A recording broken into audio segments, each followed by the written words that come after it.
જય હિન્દ દોસ્તો.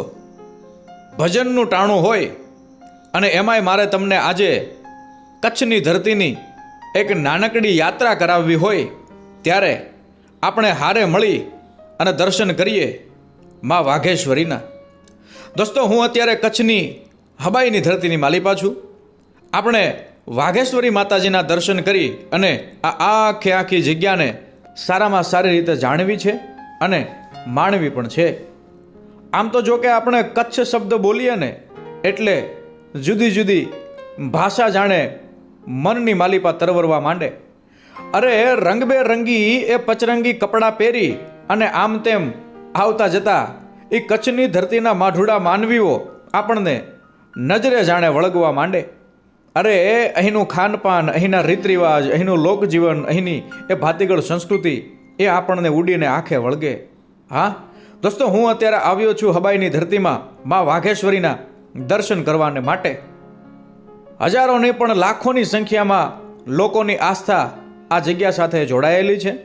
દૂર દૂરથી લોકો અહીં દર્શન કરવાને માટે આવે, માતાજીને વિનંતી કરે કે હે માં, હવે તો અમે તારા ચરણે આવ્યા છીએ, તું અમને એમ કહેવાય કે સુખ સમૃદ્ધિથી ન્યાલ કરજે હો. હા દોસ્તો, કચ્છની ધરતીમાં આવેલી સૌથી જૂની જગ્યાઓમાંની એક જગ્યા એટલે આ હબાઈની માલિપા આવેલું વાઘેશ્વરી માતાજીનું મંદિર. દોસ્તો, આ જગ્યાએ એક કુંડ પણ આવેલો છે કે જે એમ કહેવાય છે કે 365 દિવસ પાણીથી છલોછલ હોય છે. અને એ કુંડની માલિપા પાણીનું આચમન કરવાનું, એ પાણીની પ્રસાદી લેવાનું ઘણું બધું મહત્વ છે. ત્યારે આપણે એ કુંડના પણ દર્શન કરીશું દોસ્તો. અને આ જગ્યાએ મંદિરે દર્શન કરવા જઈએ એના પહેલાં એક ભોળાનાથનું પ્રાચીન મંદિર પણ આવે છે. અને આ જગ્યાએ આ જગ્યાનો સંપૂર્ણ મહિમા પણ દર્શાવવામાં આવેલો છે. જય હો.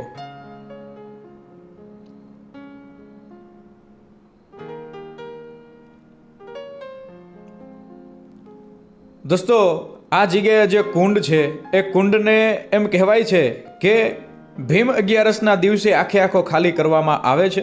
એની સાફ સફાઈ કરવામાં આવે છે. એની પૂજા વિધિ થાય એટલે તરત જ પાછું કુંડમાં પાણી આવવાનું ચાલુ થાય. અને આજુબાજુ જો આપણે જોવા જઈએ તો જમીન સ્તરમાં ઘણું બધું પાણી ઊંડે છે અને આજુબાજુ પાછું મીઠા પાણીનો સ્ત્રોત તો ક્યાંય નથી.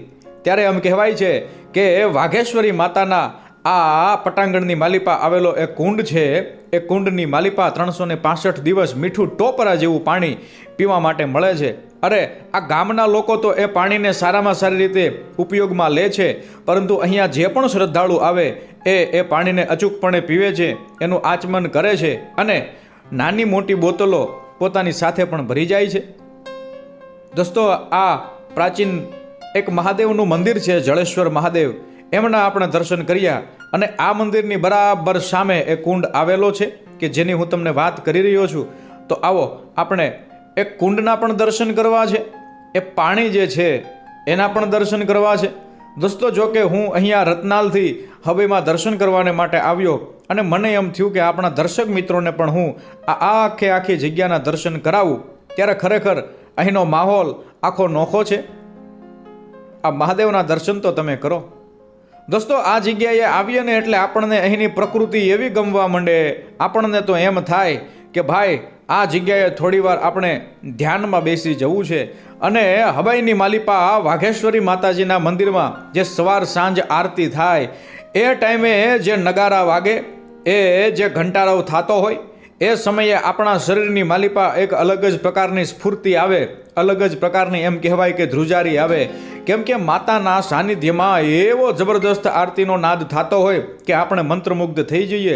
દોસ્તો, આ એક એવી જગ્યા છે કે અહીંયા તમે એકવાર આવો ને તો બીજા હજારો લોકોને કહેતા ફરો કે ભાઈ કચ્છની ધરતીમાં તમે જ્યારે પણ જાઓ ત્યારે હબાઈમાં દર્શન કરવા માટે ચોક્કસ ને ચોક્કસ જજો. કેમ કે ત્યાં વાઘેશ્વરી માતાના બહેરણા છે ને ત્યાંની મજા કંઈક નિરાળી છે. દોસ્તો, આ કુંડના તમે દર્શન કરો. સદીઓની સદીઓ થઈ ગઈ પરંતુ આ કુંડ જે છે એનું મહત્વ ક્યારેય ઘટ્યું નથી. અરે કંઈક ચોમાસા, કંઈક ઉનાળા અને કંઈક શિયાળા ગળથોલિયા મારીને વયા ગયા, પણ અહીં આવનાર વ્યક્તિ જે છે એ આ કુંડને ક્યારે ઓછો માનતા નથી. દોસ્તો, કુંડની માલિપા આપ જોઈ શકો છો. નાના મોટા સિક્કાઓ કદાચ તમને ચમકતા દેખાઈ જાય. અહીં આવનાર હર એક શ્રદ્ધાળુ જે છે એ આ કુંડની માલિપા સિક્કાને ભાવથી ફેંકે છે અને એક શ્રદ્ધાનો એ ભાવ છે. ત્યારબાદ આ નાનકડું દેવળ પણ જુઓ. હજુ દોસ્તો મારે તમને અંદર જઈ અને વાઘેશ્વરી માતાના પણ દર્શન કરાવવા છે. આ જગ્યાએ અતિ વિશાળ ગૌશાળા છે. આ જગ્યાએ જે શ્રદ્ધાળુઓ આવે એમના માટે દોસ્તો રહેવાની અને રોકાવાની જે સુવિધા જે છે, એમના માટે જે ઉતારાની વ્યવસ્થા છે, હું મારા જીવનકાળ દરમિયાન મેં જોયેલી વ્યવસ્થાઓમાંની એક વાત કહું તો આ જગ્યાએ જે ઉતારાની વ્યવસ્થા છે દોસ્તો, એ તમને ઉડીને આંખે વળગશે અને તમે ખુદ એમ કહેશો કે ભાઈ, ઉતારાની વ્યવસ્થા આવી અમે બીજે ક્યાંય નથી જોઈ. તો દોસ્તો, હવે આપણે ધીમે ધીમે અંદર દર્શન કરવાને માટે જવું છે. વિડીયો તમે અંત સુધી નિહાળતા રહેજો, ખરેખર આનંદ આવશે. આ તો કચ્છની ધરણી, આ તો સતી સંત અને સુરાઓની ધરતી. વાહ ભાઈ વાહ.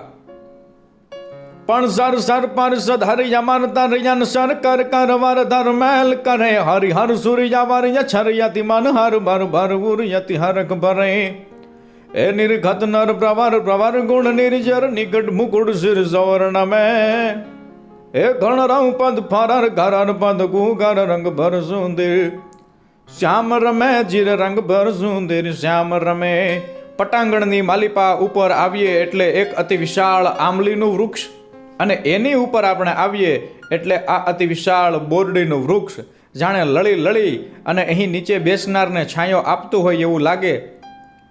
દોસ્તો, આપણે આ જગ્યાએ જે પ્રવેશદ્વાર જોયો ત્યાં આપણે અગાઉ જોયું કે છત્રપતિ શિવાજી મહારાજ અને મહારાણા પ્રતાપજીની મૂર્તિઓ હતી. આગળ આપણે અતિ વિશાળ ગેટ જોયો ત્યાં.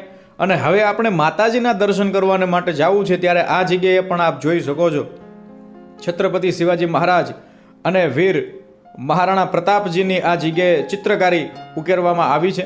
કહેવાનો મતલબ એમ છે કે આધ્યાત્મિકતાની સાથે ધર્મરક્ષાની વાત પણ આ જગ્યાએ સારામાં સારી રીતે વણી લેવામાં આવી છે.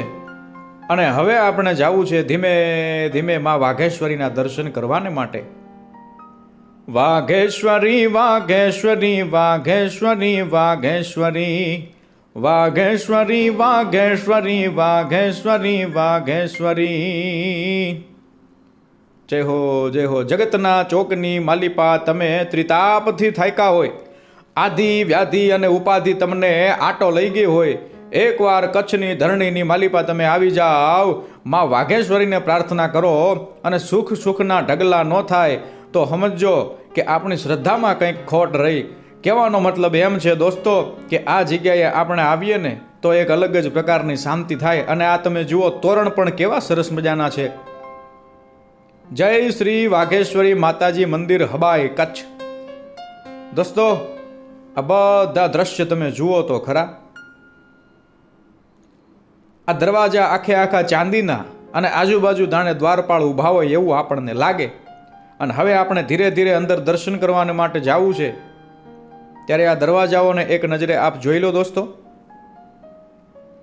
એ અહીંયા તો જેને નસીબમાં લખ્યું હોય ને એને દર્શન કરવાનો મોકો મળે. મેં અગાઉ કીધું તેમ કે હજારો નહીં પણ લાખોની સંખ્યામાં માઈના ભક્તો છે. નહીં માત્ર ભારત પરંતુ ભારતની બહાર પણ અનેક ભક્તો છે. વાહ ભાઈ વાહ. એવી સરસ મજાની ભાતી ગળતા નીતરતી આપણને આ જગ્યાએ દેખાય અને હે ને સામે બિરાજમાન છે માતાજી. વાહ ભાઈ વાહ. અને દોસ્તો, આ ગુંબજની અંદર જે ચિત્ર કારીગરી જે છે એ પણ આપણને પહેલી નજરે ગમી જાય તેવી છે. આ તો ધરતી છે આધ્યાત્મની, આ તો ધરતી છે બળ બુદ્ધિ અને વિદ્યાની. અરે આ ધરતી છે માં વાઘેશ્વરીની, આ ધરતી છે માં આશાપુરાની, આ ધરતી છે માં ચામુંડા અને માં મોમાઈની. આ જગ્યાએ તમે આવશો તો બધા જ માતાજી આપણને દર્શન દેતા હોય એ લાભ આપણને મળશે. અને મેં અગાઉ કીધું તેમ કે ભાઈ, સવાર અને સાંજના ટાણે જે આરતી થાય એ આરતીનો જો આપણને મોકો મળી જાય તો સમજો ધન્ય થઈ ગયા. વાહ ભાઈ વાહ. સૌથી પહેલા આ ત્રિશુલના પણ દર્શન કરી લો દોસ્તો. જય હો માતાજી. હે માં, અને આ ભજનનું ટાણું. અને જે પણ દર્શક મિત્રો આ વિડીયો જોઈ રહ્યા છે, આપણને સારામાં સારી રીતે નિહાળી રહ્યા છે, હે માવડી, એમના ઉપર તમે રહેમ દ્રષ્ટિ રાખજો, એમના ઉપર કૃપા દ્રષ્ટિ રાખજો, રખોપા કરજો મારી માં. આ જગ્યાએ આપ પ્રસાદી પણ જોઈ શકો છો દોસ્તો. જય હો. અને અંદર આખે આખું જે સિંહાસન જે છે દોસ્તો, અને જે છત્ર છે એ બધા ચાંદીના છે.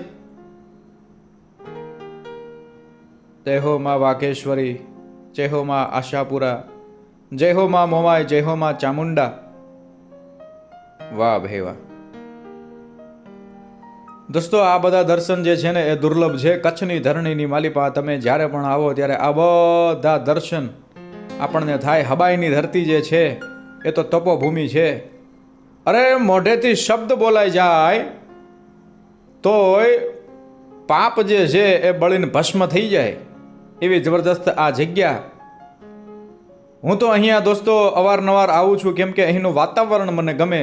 અહીંનું આ આધ્યાત્મ બળ જાણે આપણને ખેંચી લાવતું હોય એવું આપણને લાગે. અને બીજું કે આ સાનિધ્યમાં, આ મંદિરમાં આપણે ગર્ભગૃહની માલિપા આવી ગયા પછી આમ આંખો બંધ કરીને પલાઠી વાળીને બેસીએ એટલે આપણને એમ થાય કે ભાઈ આનાથી મોટું કોઈ સુખ દુનિયામાં હોય નહીં. અહીં સામે બધી માવડીઓ બેઠી છે, જાણે આપણને આશીર્વાદ આપવા જ બેઠી હોય એવું લાગે. જય શ્રી ચામુંડામાં, જય શ્રી વાઘેશ્વરીમાં, જય શ્રી આશાપુરામાં, જય શ્રી મોમાઈમાં. દોસ્તો આ પણ આખે આખું ચાંદીનું છે, આપ જોઈ શકો છો. જય હો. હે માડી તારું કંકુ ખરું ને સૂરજ ગયો. જય હો, જય હો. દોસ્તો આ બધા દર્શન જે છે એ આપણને હબાઈની માલિપા થશે. ત્યારબાદ મંદિરની અંદર આ આસન પણ આપ જોઈ શકો છો, અથવા તો બીજી ત્રીજી જે વસ્તુઓ જે છે એના પણ હું આપણે દર્શન કરાવું છું દોસ્તો. વાહ ભાઈ વાહ, જય હો.